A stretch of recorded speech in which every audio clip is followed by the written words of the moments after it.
My name is Jennifer Jules. Welcome back to Glazed Earth Atelier. If this is your first time here, I'm so glad you found this corner of the internet. Before you keep watching, take a look at part 1. The link is in the description below. Okay, now grab a snack, make yourself comfortable, and let's enjoy Rio together.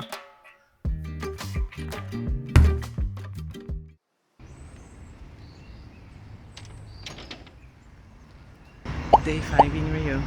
It is 6 a.m. I have booked a photo shoot to commemorate my time in Rio. Let's go. I met my photographer at the Selaron steps. If you've never heard of them, they are very famous stairs located between Lapa and Santa Teresa. Every single step is covered in handmade tiles collected from over 60 countries. The artist spent more than 20 years working on them. Right up until his death, he called it his tribute to the Brazilian people. As a ceramicist, it was only fitting for me to choose this place for my photo shoot, and I think the photos turned out great. All right, I did a quick outfit change. I decided to bike to the Museum of Arts, where there was an exhibition of Afro-Brazilian arts that I've been looking forward to the whole trip. Well, I got lost, but at least I got to see, I got to take beautiful shots of Rio. You'll see behind me, oh wait, is it behind me? Behind me, the marina, and then the Christ the Redemptor. And it's lovely here. It's lovely out here. So, get this boat. Can you see the boat? Yeah. So, as I always say, I always account for more time when I'm going somewhere. I accounted for about 30 minutes for a route that's supposed to take 21 because I know for a fact I'm just going to get lost, which is fine. It happens. You get lost and then you discover some new places and then you find your way again. So here we are. Okay, I'm getting back on my bike. There's a nice pattern of oranges today. My shirt, my bag. Oops, can you see my bag? Everything is orange and cute. Okay, let's get back on the bike.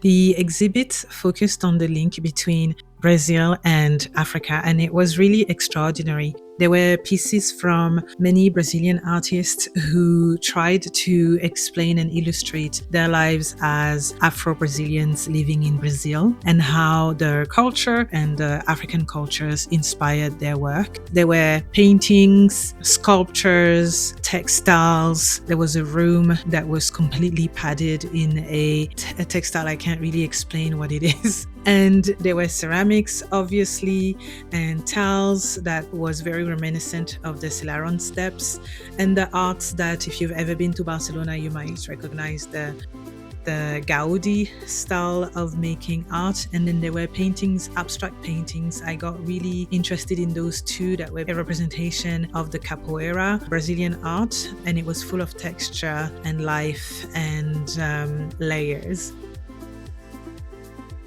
There were also videos of Afro-Brazilians living their lives, their daily lives.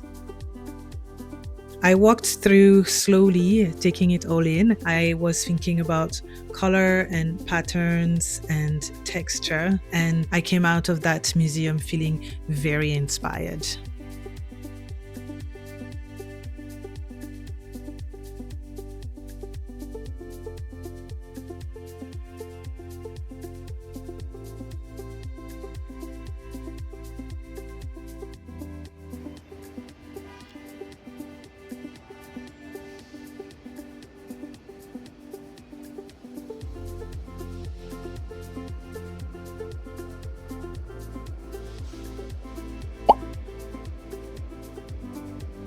Thought I should show my face again. So to go to Niterói, you can either take the ferry, which I'm going to do, or drive along this super long bridge. I think it takes a good hour and a half to get to the other side. but it's an option for a lot of people, and it's the only option for a lot of people. And then the ferry goes to Niterói city center. So let's go.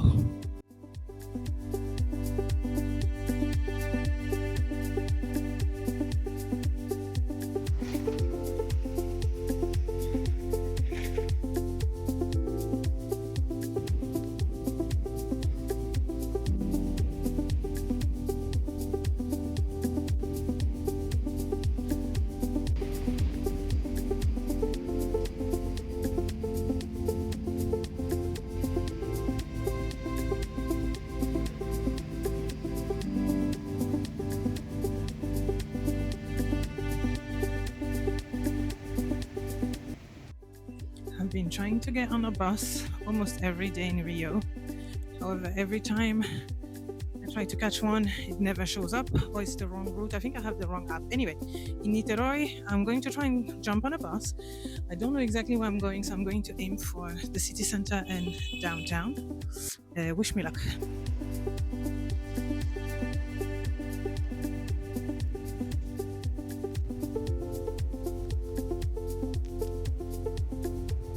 I stopped at the Ikarai beach to eat my lunch and reflect on the first part of the day. I find that spending time in front of a roaring ocean always brings me so much joy and peace. I spent quite a lot of time there. So here is the view that I've been talking about. We're getting sunset light. Isn't this so beautiful? I managed to make it to the museum once it was closed once again. I want to say it's the third time I'm trying to visit this frigging museum, and every time I arrive when it's closed. I mean, I should check the opening times. Yes, I should. Anyway, it's quite lovely. Look at this, like a soucoupe volante. Now I need to get back to the ferry and try to get back before nighttime, I guess.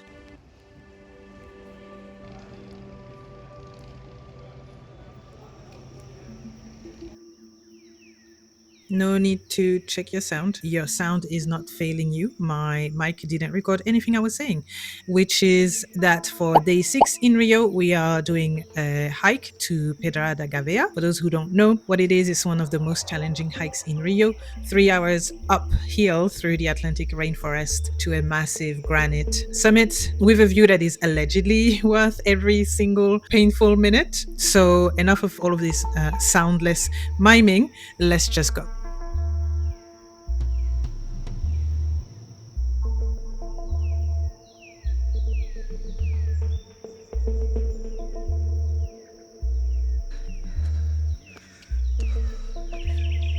Eight hours later. Okay, I have arrived at Barra da Tijuca, which turns out, it seems to be the longest beach in the history of the universe. You can't even see the end of it, so I hope you can hear me after this hike, which was, it was a lot. It was honestly a lot. So it was supposed to be a 3-hour hike. We leave. I was with a group of 5, I want to say Dutch guys, and the guide and myself. When I tell you that the guys started walking like we were at the Olympics of hiking, so fast on a road that is basically a road. It's not a road. It was the middle of the forest. So in between branches and trees and rocks and dirt, they're just going so fast, and the guide was in front of them, in front with them. So I was trying to keep up, and then I said, no, I ain't doing that. I would like to learn about the trees and about the animals. I missed a toucan sightseeing, I guess, or seeing, because they got there, they saw the toucan, and then they're like, oh my God, the toucan! So by the time I got there, the toucan had obviously left. I was interested obviously in the view at the top, but I was also interested in learning more about the fauna and flora of the Tijuca forest. So I'm glad I spoke up, because after I did, the guide really took the time to show me and to spot birds and bugs and little animals. So I was able to see quite a few things, and I'm very happy with that. And it was really, really gruelingly hard of a hike. And I mean, I have hiked in the past, but this was, well, it was a lot.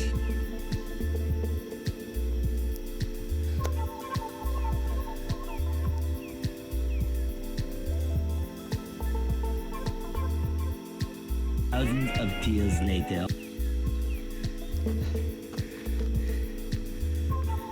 The view from the top is really breathtaking, and I don't say that just because I was literally out of breath and about to pass out. It was actually so beautiful. The height is so impressive, and having the ocean on one side, the city on the other, and mountains in every direction, it was really fantastic.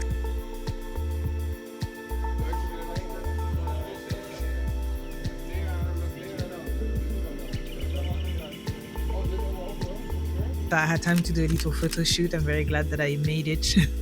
I'm acting like I went to war, but it was really hard, and it was really unexpectedly hot.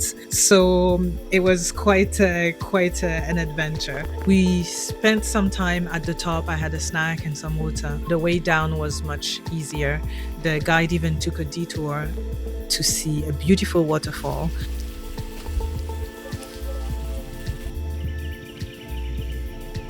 So I just got changed in the bathrooms of this restaurant, the restaurant Pineapple. Look at it.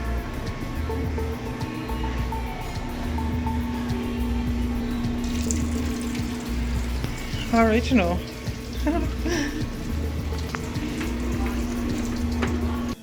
I treated myself to a sushi lunch or late lunch.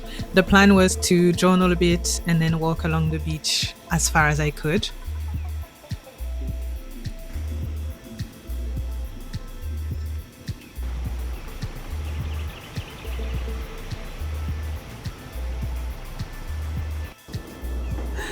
Guess what? I decided to stay longer in Barra da Tijuca. So I booked a hotel. Oh, you can see. I booked a hotel room with a view of the sea. Well, you'll see better tomorrow. I mean, it's my birthday week after all.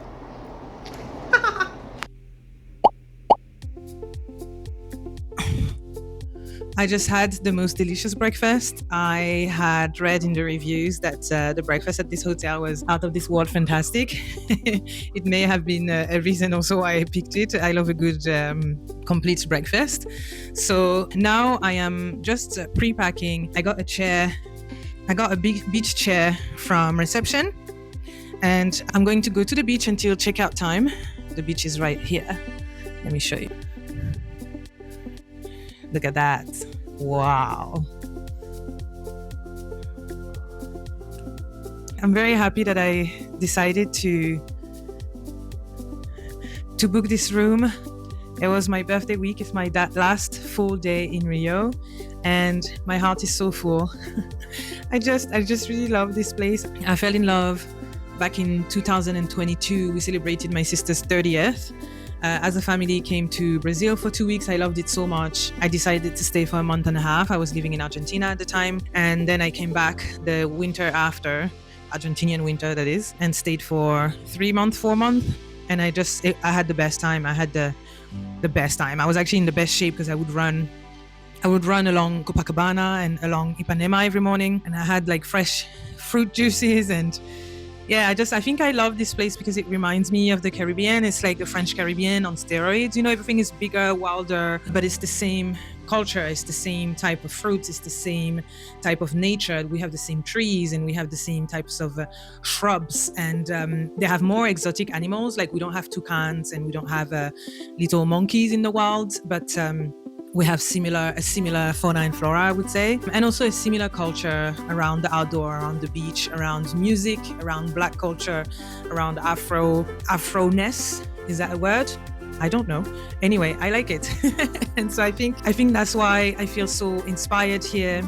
There's also a big culture around art, whether it's Afro art or non-Afro art, around making things with your hands. I saw a lot of wood sculptures and installations made by people with all sorts of things. They do a lot of upcycling, and I think it's just the type of vibe that I really, really relate to. So I'm very sad to be leaving. I honestly wish I could change my flight and stay a little bit longer, but I've got a job to get back to, thanks to 9 to 5. And while it's remote, it's not internationally remote, unfortunately. Anyway, I'm working on it. So, okay, today's plan, day 7 in Rio, last full day, because I'm basically traveling tomorrow. So I still have one day and a night. Last full day, my only scheduled plan is I'm going to see a tattoo artist so I can get myself a couple of tattoos. My biggest tattoo that I have here, I did in Rio in 2023, and I would like to get a couple more. So I'm meeting them at 5. Between now, it's 9 a.m. Between 9 and 5. My only plans are basically to just relax on the beach, go into the water, enjoy some sun, maybe get my hair wet. Let's not be crazy. I'm not doing that. It will take 6 days to dry. Okay. I don't know if you can see me because of the reflection of my glasses. I'm basically facing the beach. So maybe I'll remove my glasses. Except if I remove my glasses, I can't really see what I'm looking at. But oh well. I'll just look at the ocean. I'm so happy that I made this happen. I'm so happy that I made it in Brazil in 2026. I don't have any other travel plans for 2026 just yet, but rest assured that I'll get home and I'll find something to do, find something to book rather. I'm already thinking about my next birthday. I think I want to be in Japan next year. Japan and South Korea. Let's see if we can make it happen. That would be very, very ceramics focused, because I would want to do some sort of workshop or lessons or, on Japanese ceramics. So putting it into the universe, manifesting. This is me manifesting. So anyway, let's go to the beach. The beach in Barra is very different from Copacabana and Ipanema. It's wider, it's quieter, and it's wilder. I stayed there for hours. I sketched a few pieces to make once I'm back. I was very inspired by my time in Rio.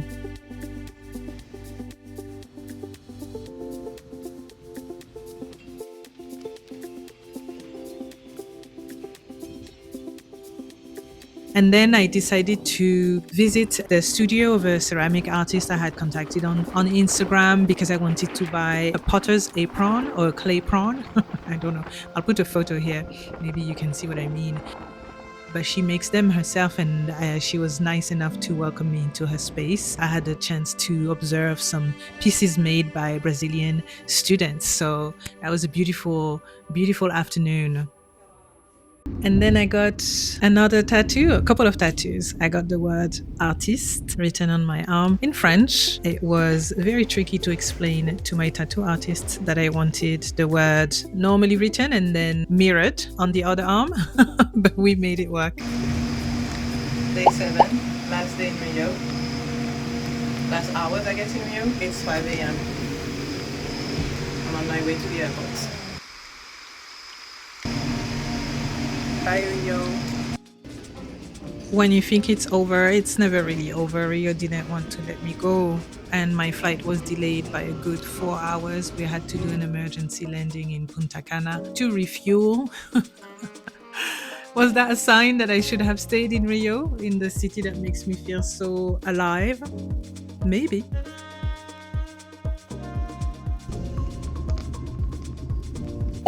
Back in Canada, my only obligation was the spring market that I had been selected to participate in Ottawa.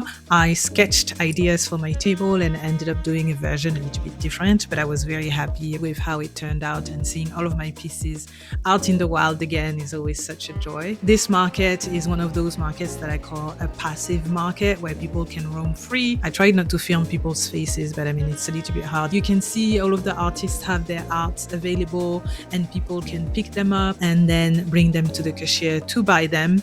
I guess that's the end of my video. Thank you so much for watching. I came back from Rio with so many ideas of pieces that I want to make. I'm actually already working on the next video, which will be a vase inspired by the colors and the textures of Rio. And I just cannot say enough thank you for watching and thank you for being here. It is so appreciated. I make these videos to also inspire people to make art and to inspire people to travel and to be the best versions of themselves. I would love to know what you thought about this video in the comments, and I will speak to you very soon. Bye!